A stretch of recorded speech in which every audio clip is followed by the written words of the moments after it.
We interact with the idea of justice constantly. We reflect on situations, systems, or people and deem them either just or unjust, and so the concept pervades every aspect of our lives. Justice is discussed in the legal world, it's in the outside with our interactions with others, and it's even at home with our family. But what really is justice, and how can we define it? How important is justice as a goal? Today, we will look at Rawls' theory of justice to understand justice through the lens of liberalism and how it differs from other ideas of justice and good in political philosophy. Hello, fellow learners, and welcome back to Learnism, where we learn about philosophy, mythology, history, and more.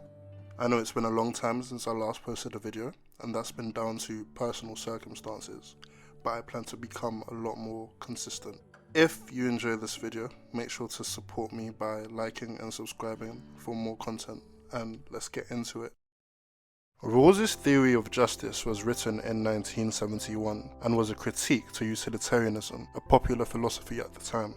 As a short recap, utilitarianism is the idea that happiness is the ultimate good, so good actions are the ones that maximize happiness. As a result, utilitarianism is a consequentialist ideology that places its focus on the results of an action. Hence, an action is only good if the results are good. This is actually an important point in the whole Rawls discussion, so we're going to look more into it later on in the video.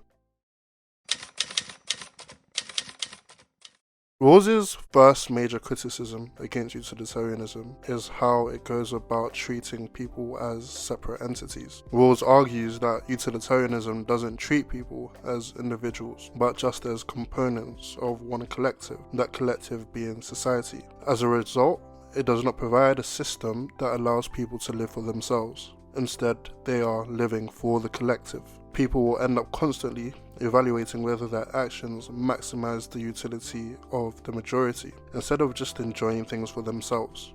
This line of thinking is dangerous as it possibly leads to the tyranny of the majority, because by ignoring the separateness of people, it prioritizes the demands of the majority, potentially leading to the violation of the rights of individuals and smaller groups. The second big criticism that Rawls had is that utilitarianism misunderstands the relationship between the right and the good. To understand this criticism, it's important for us to first look at the idea of telos and teleology. Telos essentially refers to the ultimate aim or purpose of something.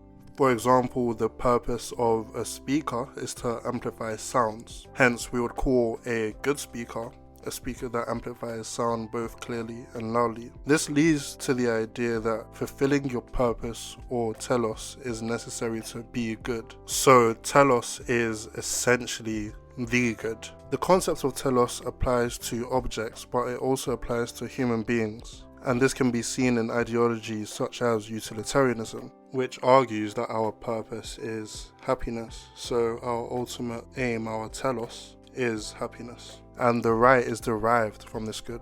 Rawls criticizes this and separates the concepts. He argues that the right isn't necessarily following the good, but it is a constraint on action. It restricts the conception of the good that people are able to reasonably follow. So if a person's idea of telos, or the good that they choose to follow, involves hurting others, then they wouldn't be allowed to enact that, it would be restrained. And so to summarize, Rawls believed that the right was not derived from the good, and this was the flaw of utilitarianism. Now that we're done with Rawls' criticisms of utilitarianism, let's look at some of his ideas. One key concept central to Rawls' idea of justice is the original position. The original position acts as a thought experiment for us to determine what a fair and just society is. In the original position, participants are in a pre-society state, where they are deciding the principles of justice society should adopt and how the society they're going to live in should be organized. In this state, people are self-interested, and to make the principles of justice fair, people will be in the veil of ignorance, which essentially means that they will be deprived of certain knowledge about themselves. The three things people are derived from knowing are their social status, their talent, and their conceptions of good. The purpose of the veil of ignorance is to protect equality by hiding the status and talent of people, whilst protecting freedom by hiding their conceptions of good. Considering this, if you were in the original position, how would you want society to be structured? Let me know in the comments. One smaller scale example of the original position is slicing a cake. If you were cutting a cake to share amongst a group of people, including yourselves, and had no idea which slice you would take, would you be more inclined to cut it to reasonable equal sizes, or a larger size, which means one person gets the majority, knowing that the person who gets the majority may not be you, but also could be you? As a result, Rawls argues that justice is about fairness, since he believes most people would opt for a fairer and more equal society when given the chance in the original position.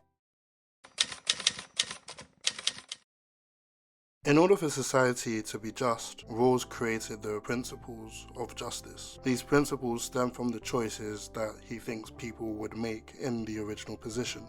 Rawls argues that people in the original position have a very strong interest in being able to choose their own conception of good and deciding how to live their life. This is essentially about freedom. Rawls argues that this is such a great interest for the people in the original position that it overrides all other interests. Hence, this is the most important principle that should not be able to be violated. This would essentially create basic rights that everybody within society has. One example that we've seen of this in real life is the American Constitution.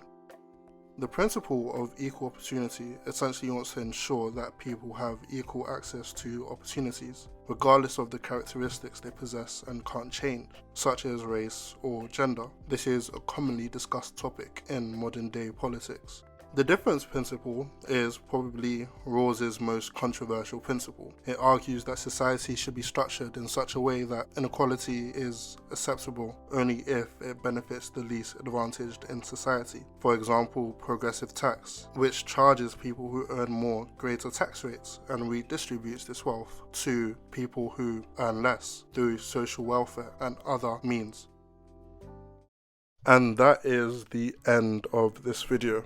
I hope you learned something, or at least found it interesting. I plan to post weekly from now on, so make sure you stay tuned. And thank you so much for supporting me. Please subscribe and like to support the channel and its growth so that we can continue to learn together. I appreciate you, and see you next time.